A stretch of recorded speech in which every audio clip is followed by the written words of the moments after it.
ladies and gentlemen, welcome back to Servant Leadership Library Podcast. I'm your host, Nicholas Paulukow, and today we're diving into the heart of leadership with a remarkable guest. Joining us is Christina Duncan, the powerhouse behind the scenes of the executive director of Milagro House, a beacon of hope in Lancaster, PA, for a quarter of a century.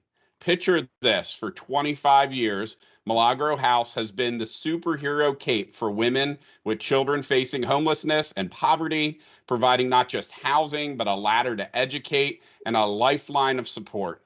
And at the helm of this operation is Christina, the maestro of compassion and of change. So buckle up for an episode that's sure to inspire as we chat with Christina about servant leadership, making waves in the nonprofit world, and weaving miracles into the fabric of everyday life. Welcome to the show, Christina. We're excited to have you. Thank you so much for doing this, for having me. I really appreciate you asking. It's a great opportunity. Absolutely. Well, what an amazing organization that you lead. Could you tell our listeners a little bit more about your journey on how you got into the role and how you got attracted to the Milagro House, the organization itself? Oh, sure. Like any leader, and at where I am at this point in my career, that journey was probably long. And I joke that, I have two kids in their 20s when they were going to college and, trying to figure out what their major was. I thought about so often how my colleagues and my friends that we say, we went through college, and where did you actually wind up? So, I was an art therapy major in college. So, psych and art therapy. So everyone's journey is different, but I think that's what's really cool about that journey through your career, because with each experience you have, it's a building block for where you ultimately should be. And I honestly do feel that Milagro House, all roads led to Milagro House for me. In putting together my background, my life experience, where I am in my life now, what's important to me. And I think each one of those stepping stones from there, from the past and my journey, led me right here. So I'm exactly where I'm supposed to be. But my journey has been kind of interesting because I didn't start out to be a nonprofit leader. My parents were in nonprofit though, and so that was a familiar environment in my house, and that kind of work was something that I grew up with and understood the difference between working in a nonprofit and working in a for-profit. But when I chose my career goals, I wound up, I won't go all the way back to the beginning, but what's interesting is I wound up in for-profit with that major, working for Fortune 500 companies outside of Manhattan and in Manhattan. Wow. I saw that in your resume. That was pretty impressive. So I spent some time at Merck. I spent some time at Coopers and Lybrand, which when I was leaving from there, it was merging with Price Waterhouse. And so I think I had the longest business card because we were a division, and it was the Quasha lifting group of Coopers and Lybrand and Price Waterhouse. And it was always a joke that we kind of had to have a ledger-sized piece of paper.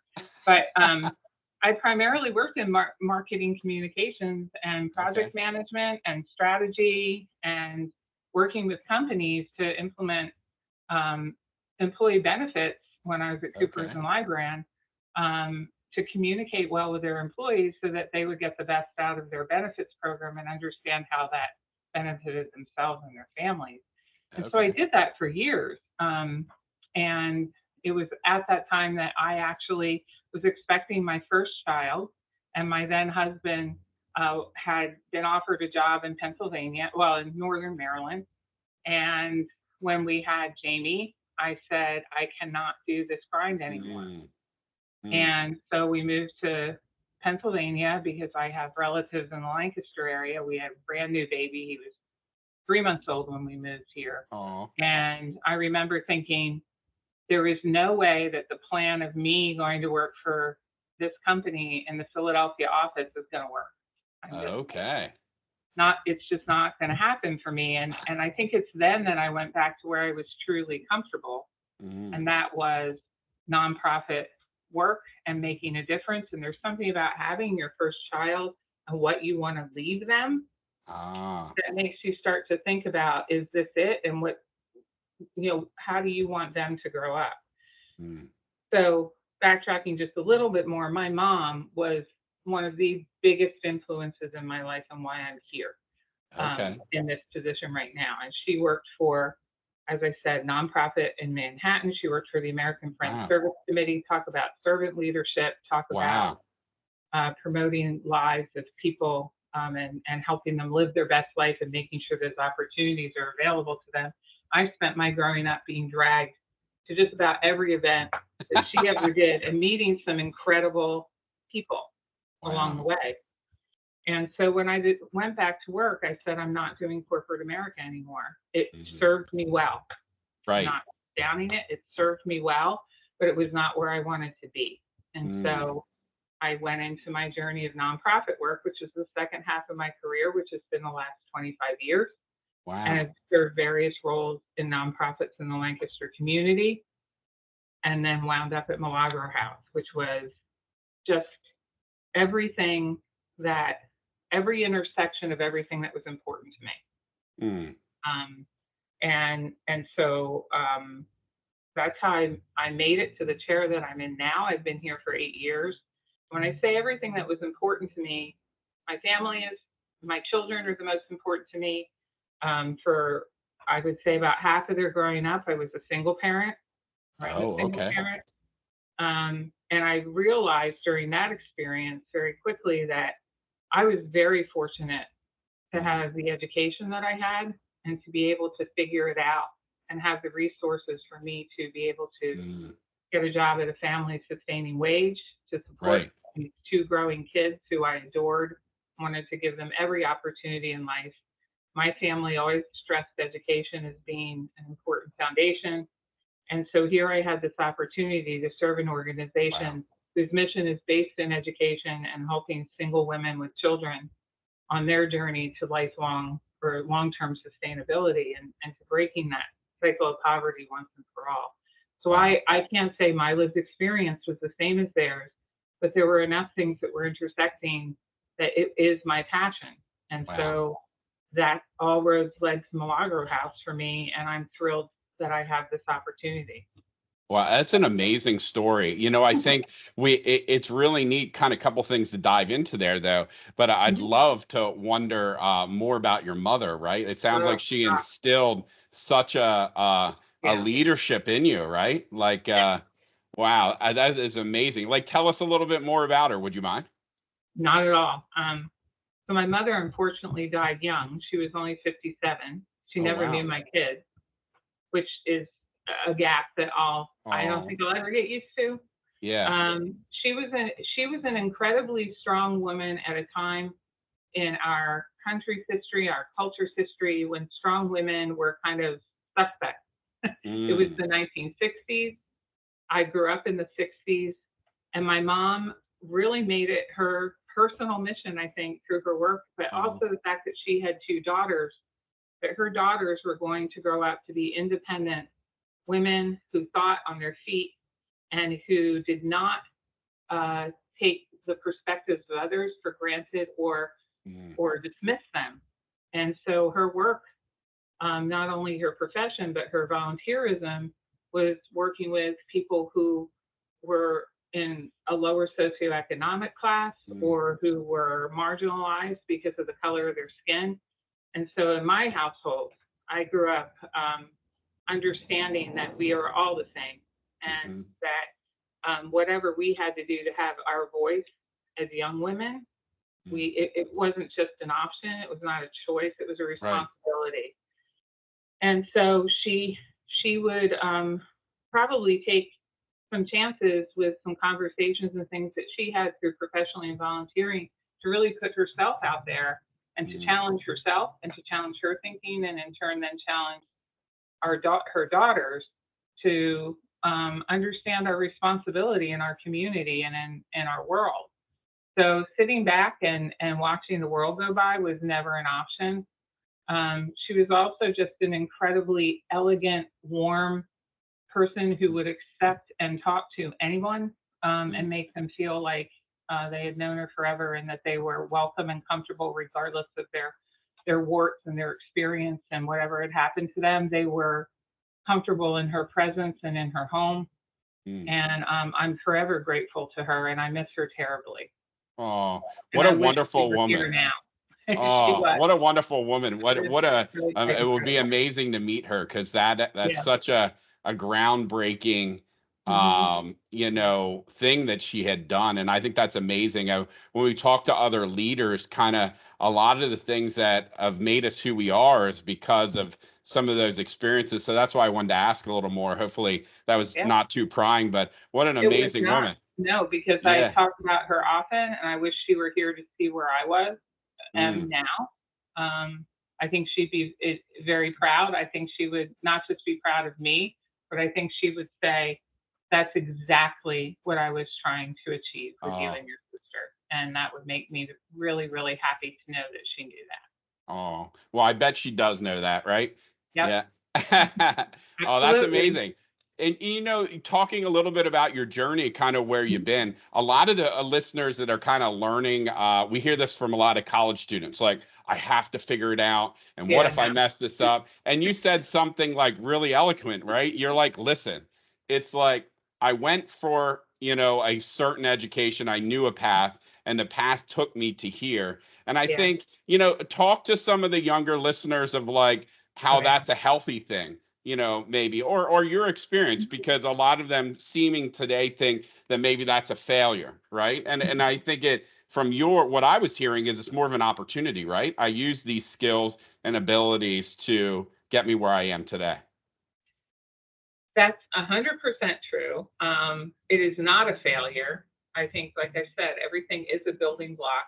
We think we have to figure it out. I think there's a lot of pressure on the generation of kids in college now to figure it out and to pick this career and go for it.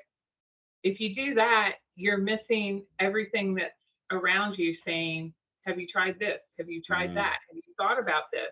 Are you too afraid to think about this because you think that's something that isn't going to either earn you money or isn't going to satisfy maybe your parents or whatever? But in the end, it's your passion that's going to make you the best leader. And if you cannot be passionate about something that you're just kind of, straddling as I have to do this, and it's this constant internal conflict. Right. I don't think, in both of my kids, their college journeys, I really tried not to put that pressure on them that you have to choose. One went to a really competitive, they both went to college. They were both in competitive programs, but neither one my younger one is doing more of what he went to college for. My older one is not, and he's happy. Yeah. He's just happy. He's enjoying life. Not to say his education didn't matter to him. He learned many lessons, and he was a music major. He still loves music, but that's not his profession. But I think kids and college students these days, and we do this at Milagro House. I'm going to give you kind of this little. So when people are so worried about everything around them, and Milagro House's basis mission is providing women with children an opportunity to get access to education. They've never, ever, ever had that opportunity, because when you're living in poverty, you're in constant survival. Right. So you don't just like sit back one day and say, hey, let me apply to college and figure out this tuition and a student loan. Like, you're not doing that if you're working 3 jobs and you can't put food on your table. That's a luxury that you don't even think about. And so many of our moms are in jobs that are just helping them get by, right? Right. And so when they come into Milagro House, and most of them are the age of a college student, some of them are older. And when they come into Milagro, some of them are a little younger. When they come into Milagro House, we seriously ask them this question, and it's almost, it's uncanny to see the reaction to this question. We say, what do you want to be when you grow up? And they're like, I ask that every day. Right. Well, no one ever asked me that. Of course, no one ever asked you that. And you have a right and a responsibility to explore that question to the best of your ability. So while they're here, they may come in and say they want to be a CNA, and that's great. They can be the best CNA in the world. Good for them. Go for it. Is that your passion? Excellent. Then we're going to help you do that. but is that what you want to do? Or is that what you're thinking of? And then you get the response. You get the, if I could really do it, I would get my nursing degree. Or if I could really do it, I would be a paralegal. Or I would go to law school. Or I would be a teacher. But I can't do that. Well, why not? So Milagro House is all about exploring your passion and giving people space to do that. And college should be about that too. It should be about giving you space to do it, space to explore what is the best possible journey for you, not for anybody else, because that is the only way you will eventually sit in a chair 25 or 30 years from now on a podcast with you, Nick, and say, this is what made me who I am today. And I'm going to guarantee you it's not a straight line. It's not. It's a zigzag. And that zigzag is okay. And you should take it. You know what? If you graduate with a degree in teaching and you love teaching and your line is straighter, that's great. But you know what? In that line, there's always going to be experiences of what kind of teacher are you? That's right. You know, maybe you thought you wanted to be a kindergarten teacher and you're teaching high school biology and you're happy as a clam. Well, that was a journey, right? And it's an amazing way that you explain it, because it kind of makes I feel like very comforted by the way that you go over that. And it's kind of true, right? Like, from my career path is not the same as what I originally wanted to do per se. It follows my education, but I realize that there's all these stumbling blocks sometimes, right? You're never going to be able to do that. You can't do that. And when those voices were in my head while you were explaining the mission of what you do for these people, just wells me up in like such gratitude for what you're doing, because all of us in some level probably experience the same doubt or fears. And it's kind of like, finding a support system to lean into it. I'm first generation in this country, and my father came here when he was 5. And so there wasn't really anything established here, right? But the one thing that my mother instilled, as well as my father, is just said, like, just try it, right? We don't necessarily have the money, but try it. And they never stopped it, which really instilled in I don't know how they did it, but my mother figured out a way to figure out how to allow us, my sister and I, to explore those opportunities. And what a blessing, right? And so I hope I've done the same for my 4 children. We'll see what they tell us someday. Yep, you do. So what a wonderful thing. Well, so, would you say kind of your journey, I wanted to explore a little bit more your corporate life now to your nonprofit life. Sure. What was the big change based around kind of like core values? Was it, could you go over that a little bit more? Because I think a lot of people might have that same not conflict, but discussion in their head sometimes, right? So there's a couple things I want to say to answer that question. The first thing is, it was core values. And that doesn't mean that corporations that are run well don't have really good core values. Right. It doesn't mean that for-profit companies are horrible places to work. They aren't. I had incredible mentors, and I also worked for 2 really incredible progressive companies. Okay. So I learned a lot of business lessons there that I apply today. And I want to go into that in a second. But for me, the tipping point was holding Jamie when he was born. And realizing that my life at that point in time consisted of me having a suitcase packed in my car at all times and calling my spouse and saying, I'll see you in 3 days because I'll be in Cincinnati. When I left the house this morning, I didn't know whether that was where I was going to be for 3 days or in Boston. And remember, when I was in that environment, you traveled to see clients. There was no Zoom. No Teams, I'm really dating myself here, but I remember how big the first cell phone I had was. Listen, I'm not. Come on, that was the bag phone. It was the bag phone. It was. It had you pull up the antenna. I thought I was all that. So I was really dating myself. For those of you watching this, who are probably laughing hysterically right now. But anyway, so there wasn't, you traveled, you went to see your clients, you worked with your clients, they knew you. There was just tons of face-to-face.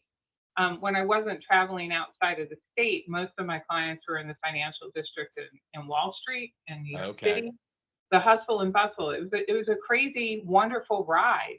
But I was young without kids, and I realized that was going to be hard for me, because my worth and my values, my personal core values were around family and my kids, and that wasn't going to work. And I didn't want to be one of those people who were fitting their children into their lives. That wasn't going to work for me. Right. So I had the, and that's not to say you don't work hard in nonprofit. I'm going to go back to that too. But for me, probably harder. For me, I was able to leave a very structured, high pressure corporate environment, and was able to stay home for a couple years. And then my second son came along, and I was always doing freelance work. My graduate degree is in corporate and public communication. So I was freelancing. And when I went back to work, I wanted to go somewhere where I felt like I was making a difference. And so the nonprofit piece just popped up. And again, I truly believe these things pop up in your journey, and you're not supposed to say, oh, I'm not going to think about that, or I could never do that, or that's ridiculous. No, they're in your face, and they're kicking and screaming, saying, pay attention to me. And so that's what I did. It gave me the first nonprofit I worked for gave me the flexibility to be home a little bit. And but it with each progressive experience in nonprofit was more responsibility, and I truly believe, and I think right now it's more acceptable. But when I started my nonprofit journey, if I said what I'm going to say now, probably people would say, oh, that's crazy. Nonprofits should be run like for-profit businesses, period, to be successful. So what I do now is all of the things I love, but there's a deeper level of meaning for me. Again, that doesn't mean somebody who's making cogs that rocks their world. That's great. I'm not downing one or the other. What I'm saying for me is this is the full package. I can take the things that I loved about business and working for Fortune 500 companies and visioning and strategy and business plans, and I can take all that and I can put it in an environment where I really feel good about our mission and what we're doing. And I think that's the other reason that this position is my ultimate position, because it takes everything I learned in business. We're in a huge stage of expansion right now at Milagro House. I'm taking stuff that I did 20 years ago and realizing their value to apply them to a nonprofit environment. And I think, frankly, that's part of why the board hired me to begin with, was that I did have this business background and, a heart for nonprofit and a heart for that mission.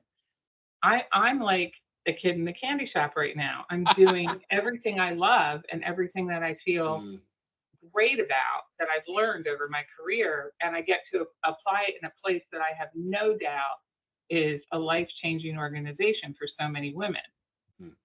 So I've told you a lot about myself, and what I just said to you, if you think about what I said about my mom and being a strong woman and my journey, like, it's all right here. It's all right here in my office, and it literally is where I'm supposed to be. Wow. What a blessing, though, right? I think all of us, we run a system called EOS, an entrepreneurial operating system. There you go. I live that and breathe that. I could tell you everything. And one of the things is they talk about the EOS life. And I kind of, when I heard you say that, it's the EOS life. Like I say every day, like when I recheck myself every morning I wake up, am I doing things that I love with people I love, fairly compensated for what I'm doing? Right. And there's more to that, but it's really like, that's kind of what you're saying, right? Like you're doing what you love. And I think that's really, really important. I think all those that are listening to that, when you look for a job, right, it's not just about the career. It's about like fitting with the mission and the vision of the organization. Whereas sometimes there are words on the wall, but organizations that really live, right, we're attracted to nonprofits because of their mission, right? And so there is for-profit companies that still can do that, you know, but it's a very powerful thing when everybody is driven by the same mission. That's amazing. And I think, you know, in reading, I held it up. I know most people are just listening to this, but I just held up the book Traction. I'm part of an executive directors group through the High Business Center at Elizabethtown. Okay, yeah. And that's where I learned about this book, Traction. And I started reading it, and I remember I kind of cracked it open one evening after a kind of busy day, thinking, I'm just going to read a chapter. And, you know, all over now. Cheering through this book, like, yes, this is what we're trying to do. And some people may say, how could you possibly implement the EOS management system that's laid out in Traction in a small nonprofit? Well, you can. I mean, you have to do some adjustment. I mean, we have 7 staff people. You know, we're a small staff, but we're on the verge of expanding and doubling our staff and our ability to serve twice as many women and children. And so this is an opportunity right now as we embark on our strategic plan, which we've just started for this next 2-3 years. This is a Bible of worthwhile information, roadmap of how you should look at any business, no matter what size it is, if it's for-profit or nonprofit, to bring your team along with you and have them be not only responsible but tied into the success and the decisions that are made, and trusting them to make the decisions. This is, if somebody describes my leadership, I hope they've described it, even if they haven't read the EOS, have read Traction. The staff will tell you that, please don't ever call me the boss. It makes my neck hair bristle. I can't stand it. Because I really do look at myself as just the conductor of some really incredibly talented people.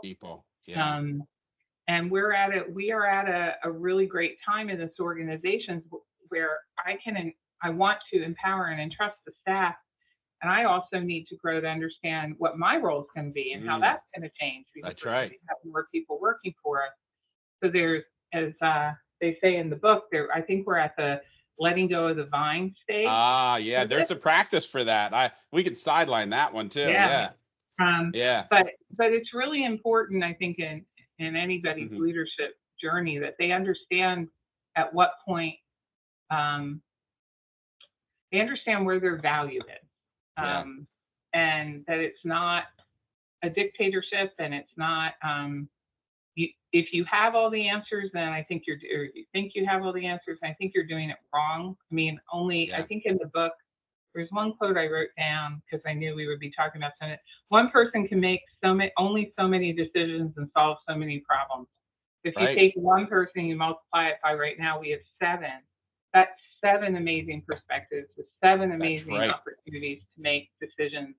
And I don't have that many hours in the day, and no leader does. And so you're really missing opportunities if you're thinking you're the only one that has the capability to make decisions in an organization. Yeah, you're absolutely right. I think what a lot of it is too, and what we learned through our journey, we've been utilizing EOS for about 3.5 years, and it's really about clarity, right? So like, I have a seat kind of on the bus. I'm the right person at this moment to do what I'm doing. However, the understanding is relevant to where the organization grows. I may not be in that seat, and it's truly a seat of ownership in the organization. I'm not the boss. I am the owner of that seat, and the owner of the seat has the capability to make some of these decisions, but so does other people. And I think it's really, after you get Traction done, not to add to your reading list, but EOS just released kind of a summary book called People. And people. I think I saw that because I was going through to see if there were other materials that I could use, and were tons of them. To the staff. Okay. Tons of them, and there's tons of books. One's called How to Be a Great Boss that you would give to your team to assess them, and then the People one goes over the whole system at a high level. And it really, even if you get in an Audible, it gives you an entire play-by-play from a story perspective that's very impactful. And so I encourage anybody to check that out. But what a system that empowers kind of a lot of clarity. One of the nonprofits that I'm on the board, I'm also on a committee too, and I decided for our committee I would implement the EOS L10 meeting. And I was like, oh man, they're going to kill me, right? All ages, all demographics. And I'm like, they already think I'm nuts. So let's see how far I can drag this. And at the end of the meeting, they said it was the most concise, fluid meeting. We didn't waste any time. Everybody had input. And that's the goal. And so very encouraging. So it's amazing. I get super excited to hear about your journey there. Yeah, this is the right time to think about that and growth. Nonprofits grow. I think there's somewhat of a misunderstanding sometimes that nonprofits are small. They kind of stay stagnant. They do what they need to do. They stay in their place. But really vibrant, impactful nonprofits that are solving community issues and having true impact in the community have to grow just like businesses. That's right. We also have to understand when that growth is the right size. And I think one of the other things that I really love about Milagro House is that we have never in those 25 years that you mentioned wavered from our mission. There's been no mission creep. And that to me, in coming into an organization 8 years ago and seeing that there was never any mission creep or let's chase this grant or let's chase this program or let's chase this because it will make us bigger, better, whatever. In essence, it doesn't make you bigger or better. It makes you watered down and ineffective. Right. And so for us to be able to be effective, I mean, for Milagro House, it has always impressed me of the people who came before me who were able to hold that line and see the importance of what we do and the impact of what it is. We don't necessarily have to do it better. We have to enhance what we have. We have to change with the time. Things are very different than they were 25 years ago. Opportunities are different. Partnership opportunities and collaborative options are different. And we have to seize the ones that work for us to get us to the point that we need to be able to offer what we offer to the women and their children that we have as part of our program. So I think looking at a nonprofit as a business and running it as a business with the same undercurrent and values of nonprofit work, I think is kind of the secret sauce to long-term success. It's amazing to kind of add to your comment there, working in the nonprofit sector for myself from a volunteer aspect and other areas. It's amazing to see so many entrepreneurial nonprofits. Right. There's a wonderful organization called the Samaritan Center. Used to be called Samaritan Counseling Center. And inside that Oregon Pike. In the organization, it is so entrepreneurial that they actually have created and I think have been part of your organization over the years in the history, if you go really far back, right? And all of these little entrepreneurial like things that came out of the nonprofit space to create their own standalone just is amazing to me. And it's so amazing to see the people that are so passionate about it. And one of my friends, Dana Hatchin from HDC, she was on the other day and said, hey, listen, Nick, our job as a nonprofit is to solve root issues, not constantly solving symptoms. We all can volunteer, but volunteering, although wonderful, continue to do that, actually does not change the root issue, right? So we need to be, her advice was we need to be solving root issues. And I think that goes along from regular business, for profit and nonprofit, but that was impactful to me. Yeah. It's funny that you bring up our friend Dana Hatchin because the expansion, Milagro House's expansion is tied to a partnership, a very valuable partnership that we have with HDC Mid-Atlantic. Our expansion is actually the adaptive reuse of the old St. Joseph's Hospital. Okay. And Dana Hatchin and her team are, HDC Mid-Atlantic is an incredible nonprofit that works to solve the issue of affordable housing, which touches Milagro House too, because when our moms leave, they need a place to live, right? And but anyway, I met Dana because their phase one of the project was the building they're building right behind Milagro House. And I called her just to figure out, ask her what was going on and to talk about it and to learn more about HTC and this project that I'd heard about. And part of that conversation, I said, we would love to collaborate with you at some point. We just think there's so many intersections in what we're trying to do for people who are moving forward. And I guess maybe a month later or so, we had a phone call and she said, how about phase two? And I said, I don't know what it is, but I think we're in. And she's a wonderful woman. Right. Yeah, she really is. So we're part of our expansion is actually part of this partnership with HTC Mid-Atlantic. Although our expansion will actually own part of the building, the development and getting that building to its fruition with affordable housing and Milagro House is a partnership with two very strong, really cool nonprofits in Lancaster. Yeah. And that's what I mean about collaboration. Collaboration, we can only move so far standing on our own our own four walls.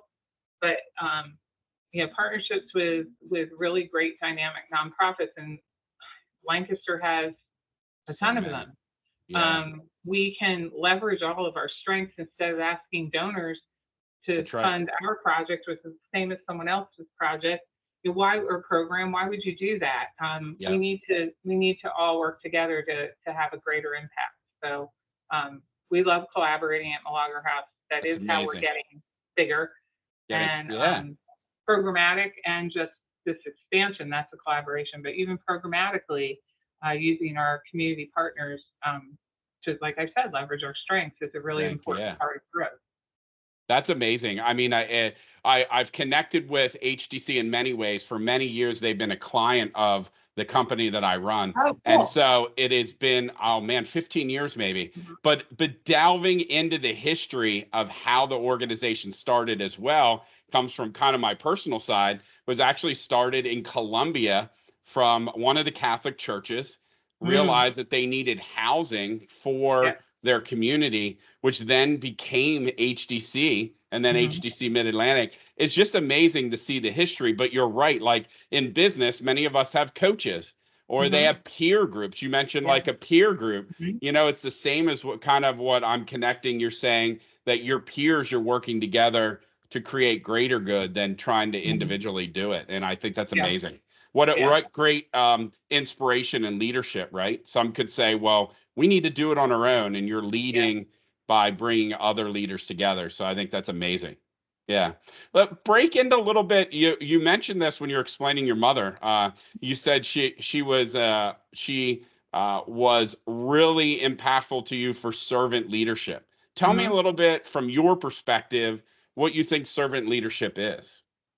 So servant leadership, I think is something that's always been part of my DNA without the title. I think I learned from both of my parents, particularly my mom, about putting others first and developing them to their full potential so that, in the end, everybody is moving forward and everybody's doing a great job and you're all meeting your goals and whatever you need. That's more businessy than she was. But her, one of the things I mentioned at the end was her willingness to make somebody feel important in her presence, and also to make someone feel that their value and their worth in whatever conversation or task, or whether it was something in her office or something in her volunteer work, was so important to me to witness as a kid growing up. And so that's the same thing that I hope that I do.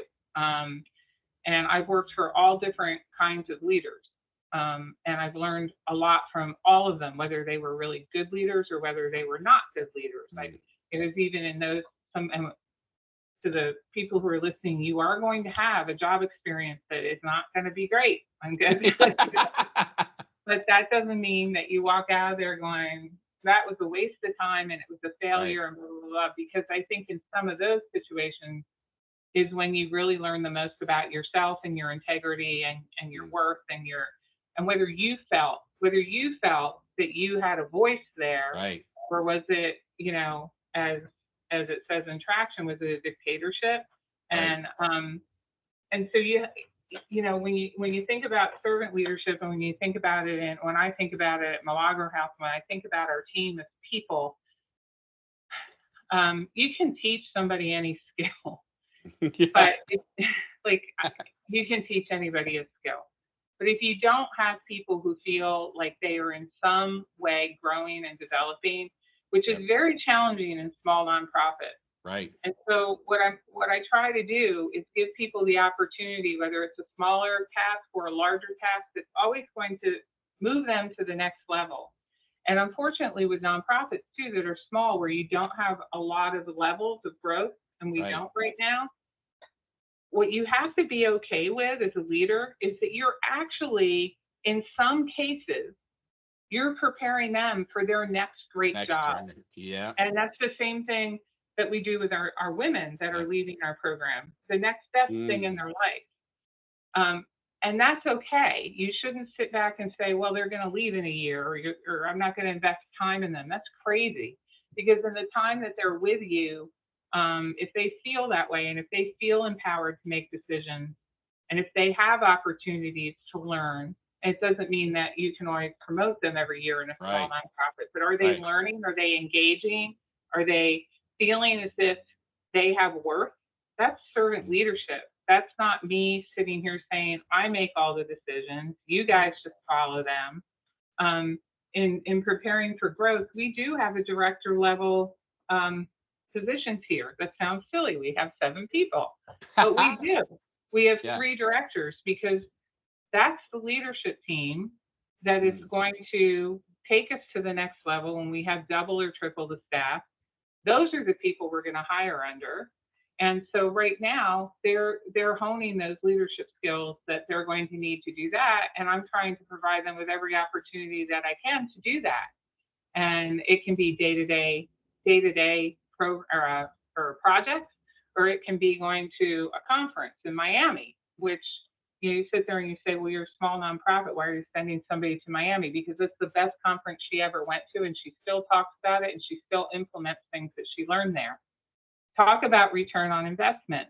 That was a small investment for what she has now grown into in her position and her confidence and being empowered to make decisions. That's that's what you want. So that's, to me, that's my definition of servant leadership. Is bringing everybody along with you, not keeping people under you. And as I would watch my mother do, listen to people's perspectives all the time. Hear their stories. I think servant leadership is knowing a lot about the people that are working for you, and not just their skills and where they went to college and what their salary is. And that's well said too. I think one of the key things too that we learn is that it's that inquisitiveness, right? Like most really great leaders that are servant leaders are really great inquisitive people. And they ask questions to learn, and they're really empathetic, and they understand it. And it's not that it's necessarily that they're doing it to learn themselves, right? And to improve and grow, but then also to help that person. I love the word, right? And I can't wait till you get to the accountability chart with EOS, because the word that you utilize is 100% empowerment. Empowerment and accountability that gives you after you have simplified what you need for your organization gives those individuals such empowerment that it just, as a leader, it makes you so fulfilled to see someone be able to then learn and grow with that ownership. It's just amazing. Yeah. I think we're fortunate here too, because when you look at what we do, we are offering our program for the women that we're serving is actually kind of a servant leadership model. We are showing them and giving them opportunities to develop and grow in what is best for them. And we're just giving them the support they need to get there, right? So we use the word empowerment a lot around here with the women that we serve. We talk a lot about confidence. We talk a lot about, owning your truth and advocating for yourself and for your child. And in a sense, that's a form of servant leadership. It's a form of showing women that we work with that your life isn't defined by what your past was or the survival or the trauma or whatever it is that you experienced. Your life is defined by your decisions and what you think is best for you and your children. And by doing that, I mean, we're solving a huge problem in our community. I mean, the reason why we work with women with children is because 60% of households, not only in Lancaster County, but nationally, that live in poverty are headed by single women with children. And so 60% of people. So there are all sorts of reasons why that is. Some of them are cultural. Some of them are just, the disparity in gender roles or divorce or poverty or coming from a single parent family or domestic violence or whatever it is. Women are primary caregivers of children, so their inability to just pick up and move to where a job is, transportation is tough. And so we're looking at this demographic as our ability to make change in their life means we think we're hitting the ground, we're helping them hit the ground running, and we're also helping them, break that cycle of poverty once and for all through education. We're looking at long term. So when we look at women that we're working with, we're applying some of those exact same principles that I'm also applying with my staff. Empowerment, confidence, knowledge, right there. And so if they feel that, then they can be the best possible staff person with the people that we're working with. If they don't feel that, that's awfully hard for them to instill that in the people that we are helping on their journey. Yeah. So that's amazing. Could you kind of relate of what the empowerment that you're giving and the education you're giving to these women, like you're empowering them almost with like leadership skills, right? Like how to be a strong individual leader. Like give us an example, like how you apply that, right? From your experience might be different than theirs. Like, well, how do you teach them to empower themselves? Well, I think the first thing is not to make assumptions about people when they come in, and what we say as a staff is our ideas about what's best for them goes out the window. It's what they want for their lives, and we're simply here to walk alongside them and help them with the bumps in the road and help them with the resources that they need to get from A to B, whatever their A to B is. We also have a responsibility to help them and give them the space they need to figure out what that is. And that's not finite. I mean, like I said early on, that can change. You can come into this program and think you want to do one thing, and then you realize all the things that you could possibly do. And it's really about giving them space and safety, and having them be in a supportive environment where many of them have never had that opportunity, which is sad. When poverty is about survival, and poverty is about making decisions in the minute. It's not about thinking about your future. It takes a while for some people who have experienced those kinds of limitations and trauma to relax enough to say, I see can really the potential. Do this. Yeah, which is why we don't put a maximum amount of time that you're allowed to be in our program. I mean, they're allowed to stay here. We just had a mom who moved out who was here for almost 3 years. She was in an education program. She was working toward the next thing, the next thing, the next thing. And there were also some things in her life that we wanted to make sure when she left here, she was as supported as she possibly could be. So we weren't just going to say, oh, that's your problem. So each family, every journey is customized. So we're empowering them in little tiny steps that add up to a big picture. That when they walk and I mean, you're solving the root problem, right? Like they leave to be able to be sustainable, which is not many nonprofits don't have that ability. I mean, it's amazing what you're able to do, and it's really amazing how you those things that you say that you're doing for them are almost like how we develop individual leaders in our work environment, right? We leave them space to grow. We create their own plan, let them, that's amazing. So, I mean, I think the listeners think sometimes like this leadership thing is this big mysterious thing, when in reality, we're kind of applying basic things in our life today that help us to be to be good leaders too. Yeah, I think the final thing, not final, but the one thing I do also want to add to that is when we're working with moms and children, this is a 2-generational model of poverty alleviation. If we can stabilize, help mom stabilize and help her get to the point where she wants to be, then her children are less likely to experience poverty. They're less likely to drop out of school. They're less likely to be affected by drugs and alcohol. And when they're 25, they're more likely to be in a job with a family sustaining wage. And so when we look at mom, we're also looking at these. I mean, right now we have 13 children living at Milagro House. Wow. So we're also looking at those kids and what support do they need to get into a classroom and hit the ground running, just like their peers who have had the advantage of a really good preschool program or a Head Start program. We want them to hit the ground running and have the same potential as and opportunities as their peers.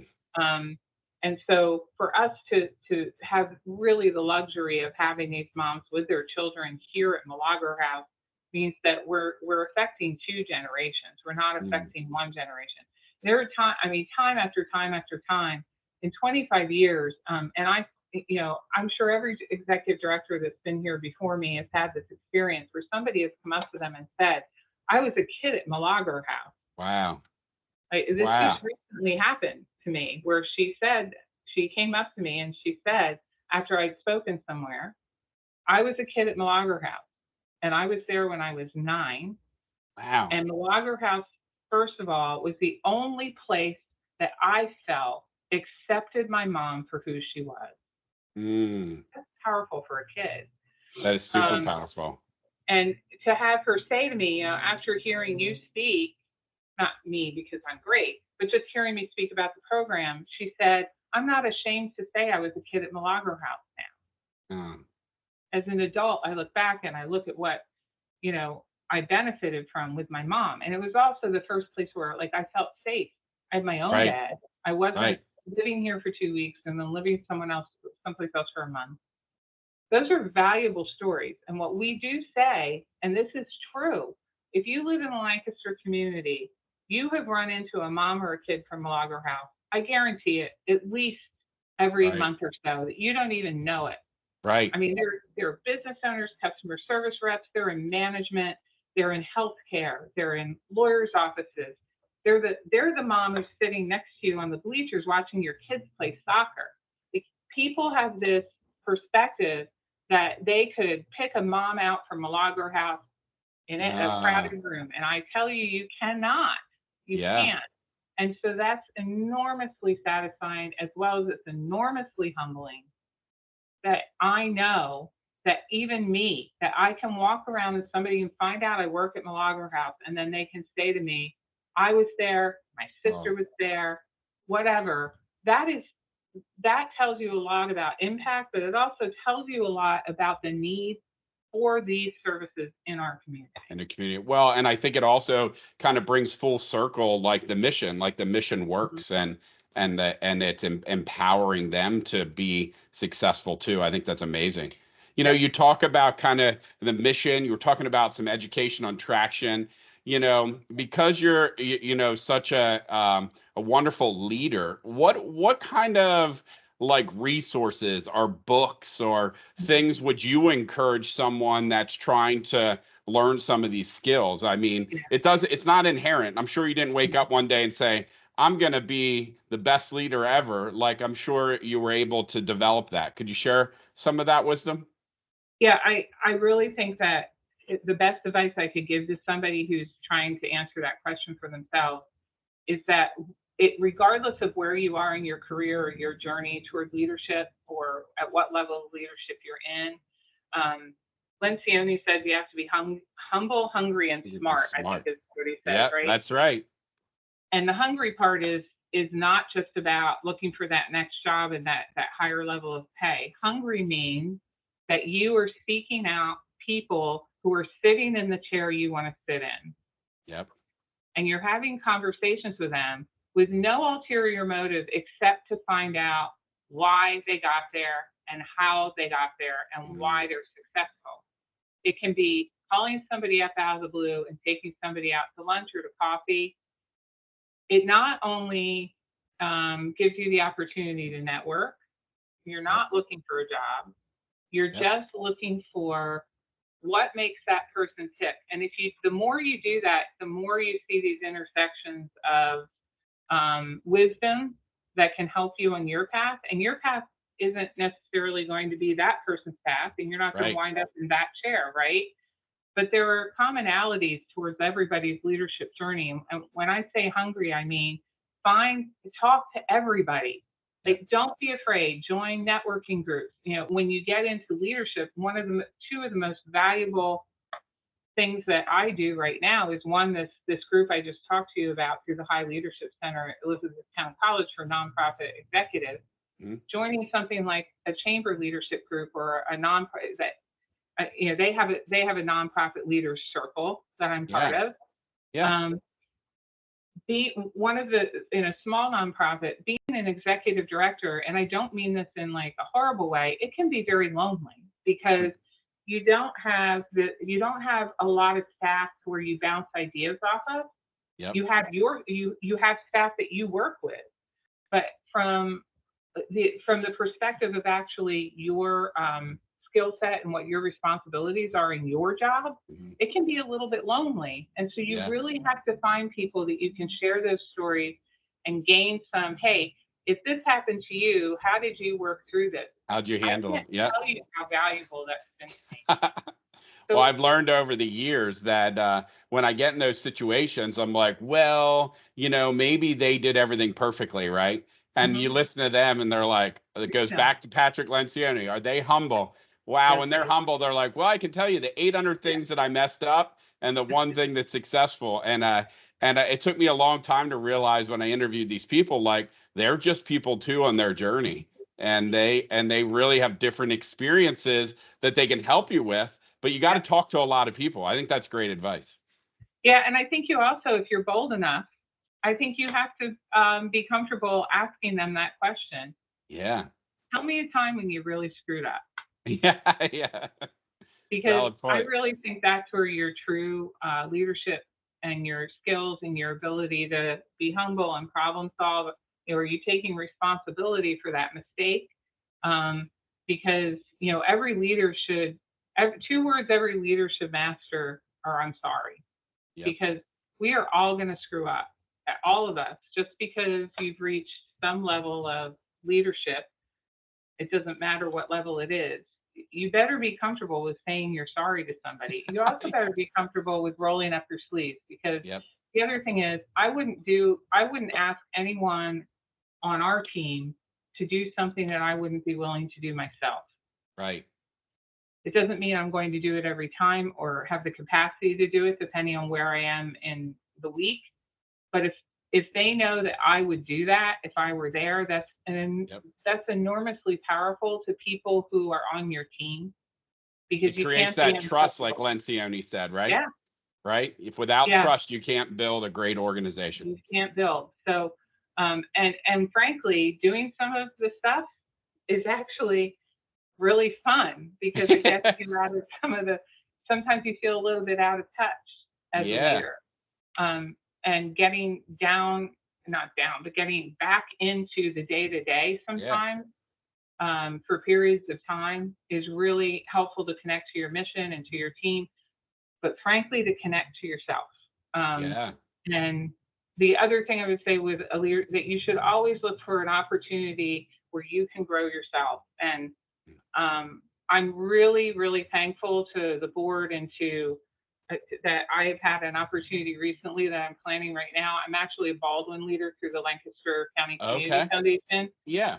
And there's that concept is that leaders need time, not just to work on leadership for their organization. They need time to really disconnect and work on their own core values and what makes them tick, so that they can then come back and be a better leader. And so we're challenged with doing a project that has nothing to do with your organization. You can't. I like that. It can't be about your organization. It has to be about you. But in the end, it also has to connect you to the next the next level of whatever you want to be in your organization. Yeah. And so that was an opportunity that I've thought about for several years. I went for it this year. I was fortunate enough to be one of the chosen leaders.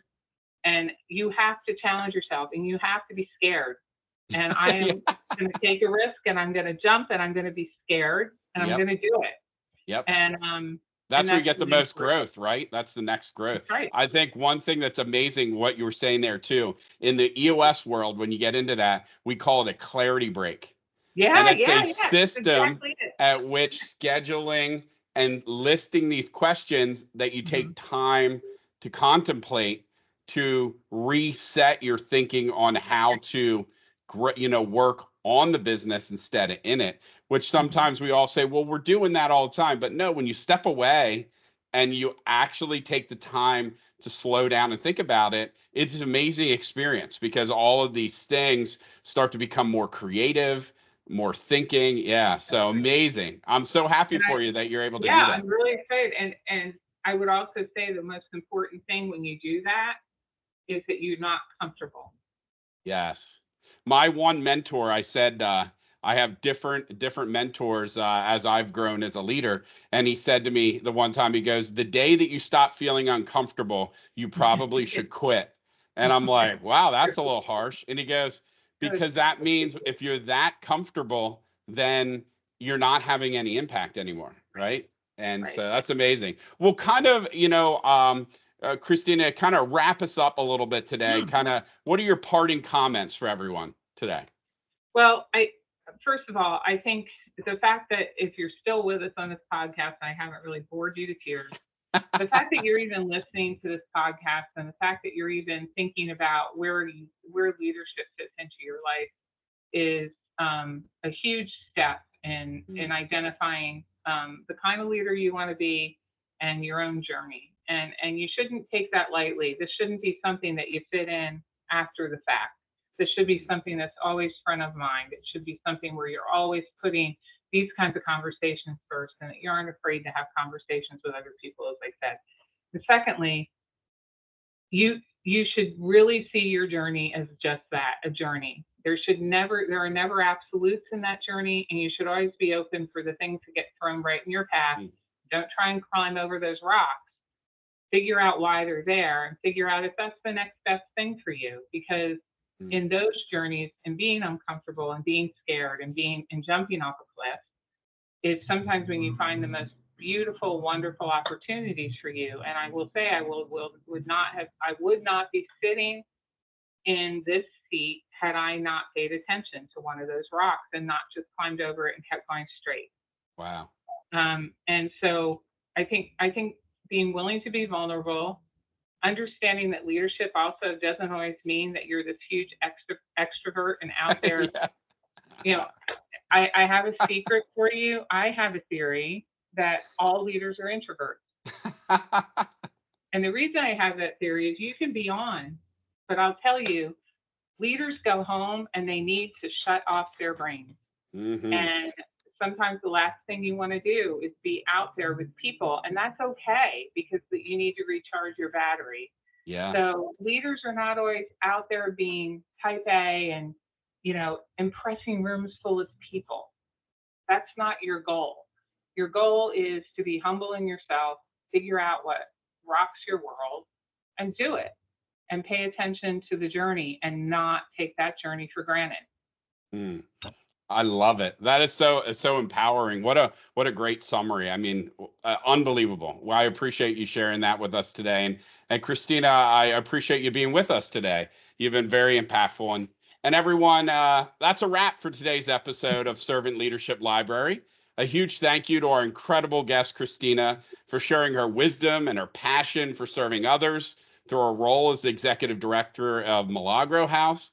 And remember, folks, true leadership isn't about the spotlight. It's about illuminating the path for others to shine. So let's take a page from Christina's book and keep spreading those rays of hope and empowerment wherever we go. Until next time, this is Nicholas Paulukow signing off. Stay servant-hearted, stay inspired, keep leading with love, and see you in the next episode.